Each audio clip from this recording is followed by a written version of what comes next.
Good morning. My name is Rebeiz. I will, over the next hour, discuss basic hemodynamic principles that you will need to understand the rest of the physiology lectures, basically.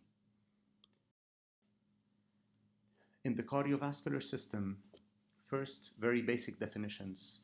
When we speak of velocity, we're talking about linear velocity in meters per second, in centimeters per second, so it's linear velocity, distance per unit time. When we speak of flow, however, we're talking about volume of blood flowing through a reference point per unit time. So for instance, flow through the aortic valve, which we commonly call the cardiac output, would be expressed in liters per minute of blood flowing through the aortic valve. Pressure is force per unit area in basic physics, and in the cardiovascular system is mostly expressed as energy per unit volume. Now, energy in the cardiovascular system, which usually energy is the product of force and distance, but mostly when we will speak about energy in the cardiovascular system, we will mostly be speaking about the product of pressure and volume, because this is what we'll be dealing with the most, is different cardiac chambers with different volumes and different structures with different pressures. Now, when blood is flowing through a certain structure with a surface area, A, at a certain linear velocity, V, then the flow through this reference point, the flow we refer to as Q, is equal to the product of the surface area times the velocity. So if the small circle you're seeing on the slide is, say, your mitral valve, and blood is flowing through it at a certain velocity V, then flow through it is velocity times area. Now, blood flows through different segments at a constant flow. In other words, whatever flow goes through your mitral valve per minute is the same volume per minute that goes through the aortic valve, and is the same flow per minute that goes through your arteries if you sum all your arteries together, or all your capillaries if you sum them together. And therefore, if you take two reference points in the circulation, point 1 and point 2, point 1 with area 1, point 2 with area 2, then flow is constant, and this means that A1V1, the product of A1V1 equals A2V2 equals A3V3, whichever reference points you choose. The consequence of this is as blood moves away from the heart, blood goes from the aortic valve to the aorta, which has a certain cross-sectional area, but the aorta then starts dividing to several arteries. For example, subclavian, carotid, subclavian, these are 4 branches. And if you sum them up, they have a larger area than the aorta. And as blood moves away from the heart, there is a reduction in velocity because there's a progressive increase in the total area of the vascular structures. So this is illustrated right here on this graph. To your left sides of the graph is the aorta, and the lower curve is velocity of blood. So blood flows at a certain velocity. And even though individual arteries are smaller than the aorta, but if you sum them up, their area is larger than the aorta. So as blood moves from aorta to arteries to arterioles to capillaries, which are tiny, but there are millions of them, if you take all your capillaries in your body, the total area is much larger than the aorta, and the velocity reaches a minimum. So blood flowing through the capillaries flows at a much slower velocity than it does at the aorta level. And then as blood reaches the veins and the vena cava, it picks up speed a bit, so the velocity increases a bit. This forms the basis of what we call the continuity equation. So again, let's assume these two circles are two different valves. For example, the A1 is the mitral valve with velocity V1, A2 is the aortic valve with velocity V2. A1 V1 equals A2 V2, and this is called the continuity equation, and this at times allows us to calculate the area, cross-sectional area of diseased valves. For example, if you have a very stenotic valve, very narrowed valve, you cannot take an image of it and calculate the area because it's very small, but you can get the area of a normal structure. For example, a normal mitral valve or a normal left ventricular outflow tract, which is under the valve, and that has an area of A1. Blood flows through it at a velocity V1, and you can easily, by Doppler measurements, echo Doppler measurements, measure V2, the velocity of the blood flowing through the diseased valve. And when you have these three components, you can calculate the area of the diseased valve. Now, how does blood flow in any individual artery? So if this is, let's assume this figure is a longitudinal section of your brachial artery, for example, or your radial artery. Blood flows through it in layer inside layer inside layer. Not all layers flow at the same velocity. So if you look here carefully, your layer with the maximal velocity is at the very center of the artery. And as you move closer to the wall of the artery, closer to the endothelium, blood flows in layers which are flowing slower and slower and slower until you really, if you look at the layer of, there's almost a layer of blood which is sitting by the endothelium, which has almost zero velocity. It's as if it's just wetting the endothelium. And this is what we call laminar viscous flow. The reason that is possible is because blood is viscous, has viscosity, is not water. And therefore, layers of blood flow inside layers of blood. And this is partly due to the viscosity of the blood, and this is how laminar flow is inside arteries. So you have a maximal velocity at the center and a near zero velocity near the edges, near the endothelium of the artery. So now if you look at the different velocities of two adjacent layers, so for example, if you look at the lower part of the graph, you have two layers, J and I, we call them, separated by a distance, delta R. The difference in these two velocities, between velocity I and velocity J, divided by the distance between them, is equal to shear rate. This is what shear rate is. So shear rate is, at any point in the vessel, is equal to the difference in velocity of two adjacent layers divided by the distance between these two adjacent layers.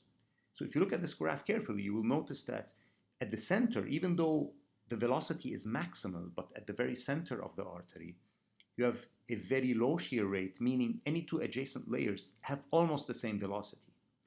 Whereas the slope, as you get closer to the edge, the difference in velocity between any two adjacent layers becomes larger, and you have a higher shear rate.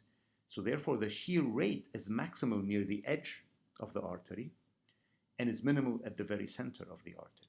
And shear rate is expressed by this formula that you see in front of you, 4 times Q, Q is flow, divided by pi times r to the third, r being the radius. Now, shear rate is, as we just said, the difference in velocities of two adjacent layers. Shear stress is simply shear rate times viscosity. As you see at the lower portion of the slide, shear stress is simply viscosity times shear rate. Shear rate and shear stress are important concepts because if, as we said, they're maximal near the wall, near the endothelium, so the shear rate is basically a certain viscous drag. This is what exerts a certain drag on the endothelium. So the analogy would be a river flowing, and if you have plants at the bottom of the river, you know the faster the river flows, the more likely it is to take one of those plants with it, and for the plant to come totally undone from its roots. So if you have a sick endothelium and a sick media, so the intima and media have a certain disease where they're more likely to crack, for example, any small crack can lead to a whole layer of intima media being ripped off by the viscous, by the shear rate and the shear stress near the wall. It's as if you're peeling a carrot, and that's, you'll study it later, it's called a dissection of an artery. So these concepts have a lot of clinical meaning and a lot of clinical implications. So for example, if I asked you between these two velocity profiles, which one has a higher shear rate and a higher shear stress, B obviously has a higher shear rate and shear stress. So in certain disease states, we pharmacologically give certain drugs and we have certain interventions to turn a certain profile like B closer to a profile like A to decrease the shear stress on the wall in a certain clinical situation where the intima and media are very diseased. So if we go back to this continuity equation, since velocity is not the same across the whole radius of the vessel, you can ask me, well, which velocity do we use? Well, the velocity we use in the continuity equation is the mean velocity. The mean velocity across the whole longitudinal section of the vessel or of the valve or of whichever reference point we're talking about. So what moves blood? What does move blood from one reference point to another reference point? It's gradients of total hydraulic energy. So gradients of total hydraulic energy between one point and the other is what pushes blood from point A to point B. What is total hydraulic energy? Total hydraulic energy is the summation of pressure energy, kinetic energy, and gravitational energy. This applies to any simple fluid flowing through any cylinder. Water flowing through any cylinder has these three forms of energy: pressure, kinetic, velocity, and gravitational energy, meaning to overcome gravitation. So if we look at blood then and the cardiovascular system, the left ventricle, as it contracts and pushes a certain volume of blood, it's called a stroke volume. The volume of blood pushed from the ventricle to the aorta in one beat, one heartbeat, is called stroke volume. And this stroke volume will have energy which is contained in it as pressure energy. Pressure energy is the product of pressure times volume. But the ventricle also will propel this blood at a certain velocity, expressed in kinetic energy, half mv squared. You're all familiar with this. And this stroke volume, as it moves, say you're standing up and it's moving up, it has to overcome gravity, and therefore gravitational energy, you're also familiar with it, is rho gh times v. Rho being density, of course. Now, all these three energies would apply to any simple fluid moving in any structure. However, what applies to blood doesn't apply to water, because blood is not a simple fluid. Blood, as we said, has viscosity. Blood is a suspension of cells in plasma, which has protein in it, etc. And therefore, there is energy loss. So this energy is not preserved. And if you look at the bottom part of your slides, where is energy lost? First, as blood moves forward, blood has to overcome the resistance to blood flow, especially at the arteriole level. So blood is not moving in a static cylinder, it's moving through arteries, arterioles, which keep constricting and contracting, and therefore, as they constrict, they have a certain resistance. And as it goes through these resistance vessels, you lose energy.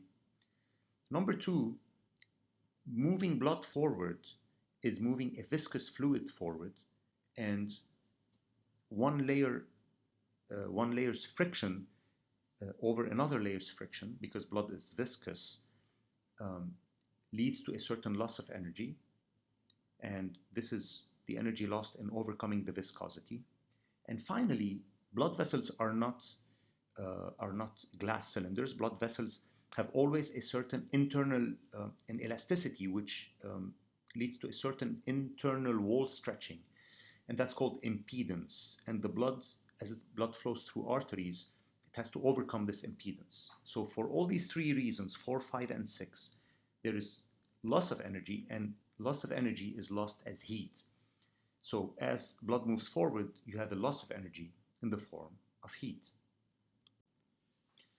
Of course, this loss of energy that we're talking about is a physiologic loss of energy. Otherwise, all you would need is one heartbeat and blood would keep flowing in circles. But in the cardiovascular system, normally without any disease states, as blood moves forward from arteries to arterioles through capillaries to the veins, it loses energy. And this is totally physiologic. However, there are pathologic states, and there are diseases where you have a pronounced loss of energy as blood crosses a certain reference point because of a disease at that point. So, if you have a stenosis in a certain valve, as blood is flowing through that stenotic valve, blood has to go through this severe stenosis with a high resistance and flow in a very turbulent fashion and lose a lot of energy. So blood flowing through a stenotic, a narrowed mitral or aortic valve would lose way more energy than in physiologic states.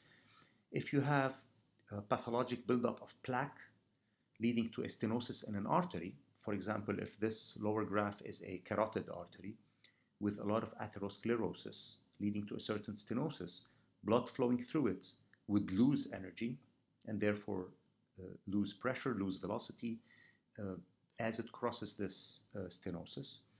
And even in areas where you have a sudden increase in diameter, for example, an aneurysm, which is a sudden, a local ballooning of an artery, for example, in the aorta, blood flowing through the aorta then into an aneurysm, suddenly this increase in diameter would also lead to a loss of energy because there's a sudden turbulence because of the change in diameter. So any disease state can lead to a loss of energy when it affects the diameter of valves or arteries.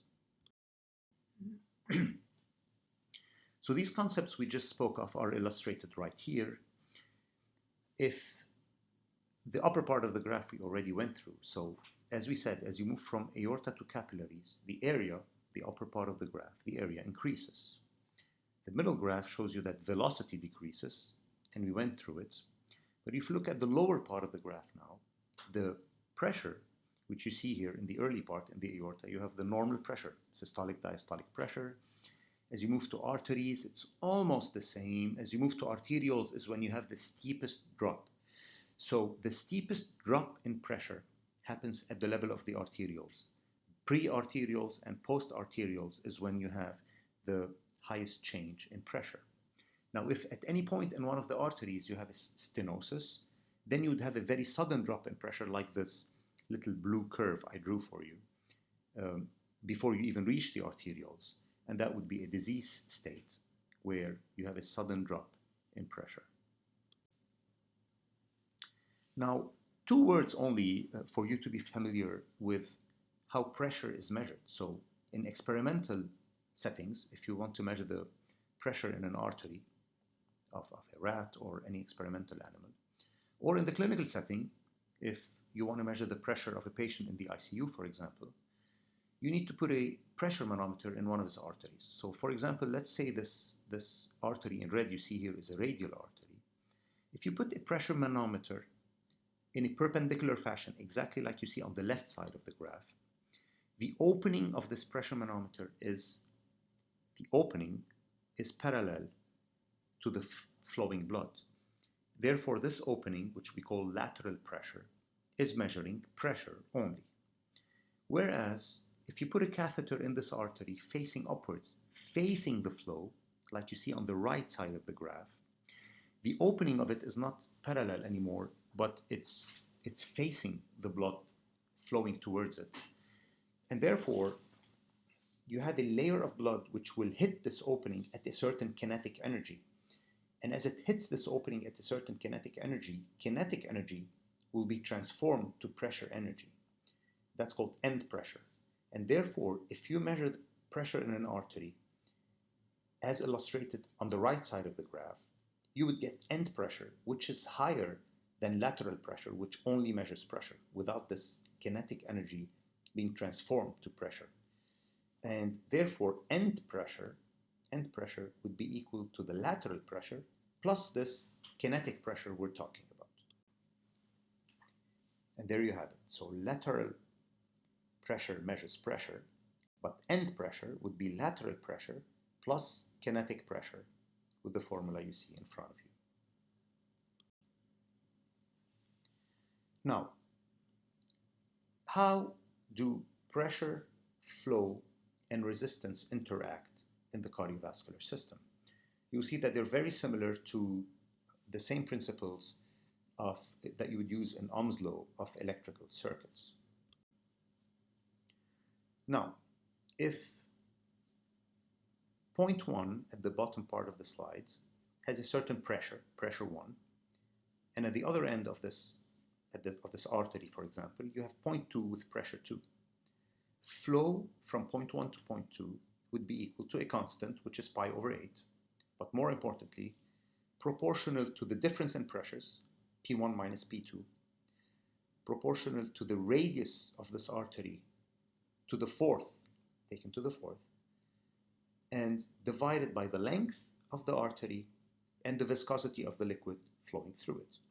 Now, on exams, you're not going to be asked to calculate pi over 8, etc.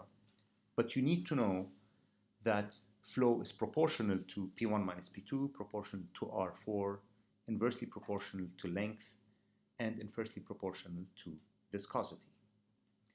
Now, if we just derive resistance from this, resistance is, like in electrical circuits, is equal to the difference in pressure over flow. So you could do the analogy that the difference in pressure is voltage, flow is current, and it would be U over I, voltage over current, or V over I. And it's the same principle. Resistance is P, delta P over Q over flow. And if we derive this from the equation of flow we just spoke of, you would end up with resistance being equal to a constant, 8 over pi, not a big deal, but more importantly, proportional to viscosity, to length, and inversely proportional to radius. And that's only logical. If you think of what would stand in the way of blood flowing through an artery, well, of course, the longer the artery, the more the resistance. The more viscous the blood, the more the resistance.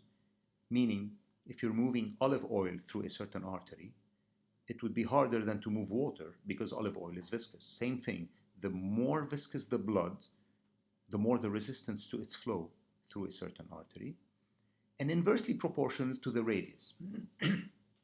And from this formula, you can see why the largest or the most important contributor to resistance would be arteries which can decrease their radius, because you see the importance of radius in this formula. It's to the fourth, not just radius, R4.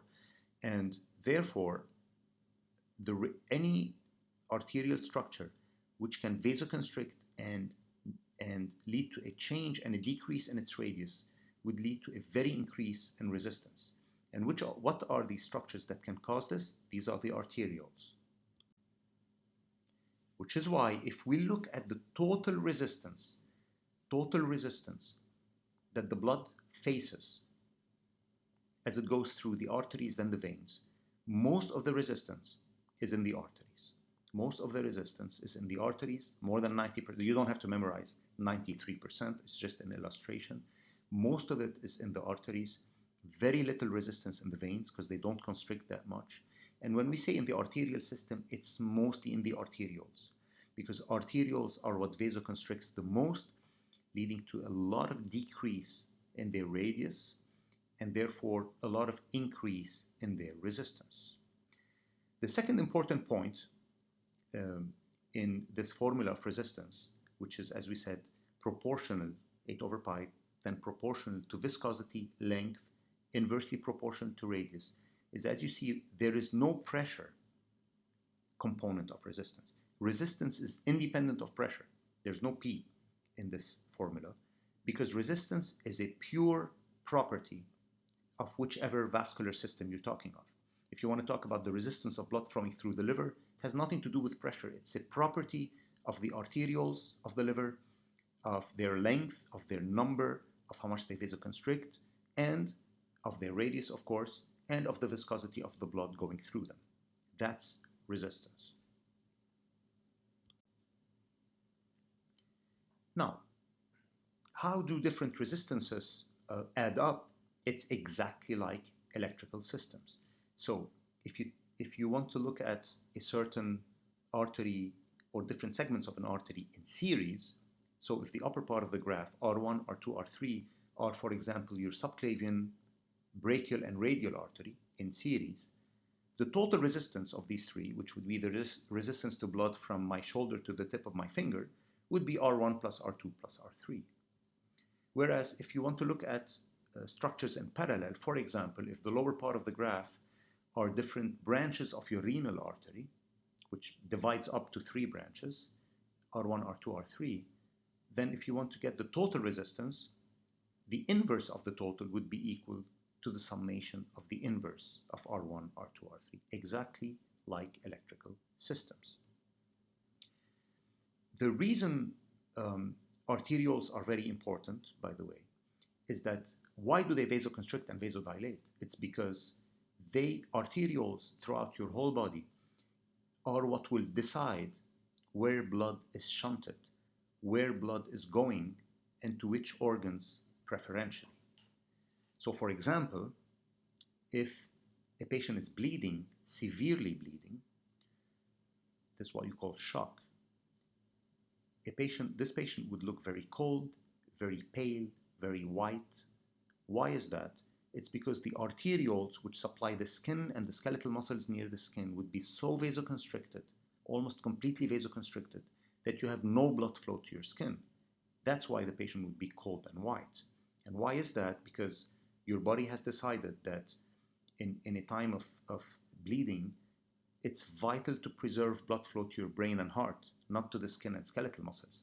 So therefore, all arterioles in most organs would constrict except those in the brain and heart.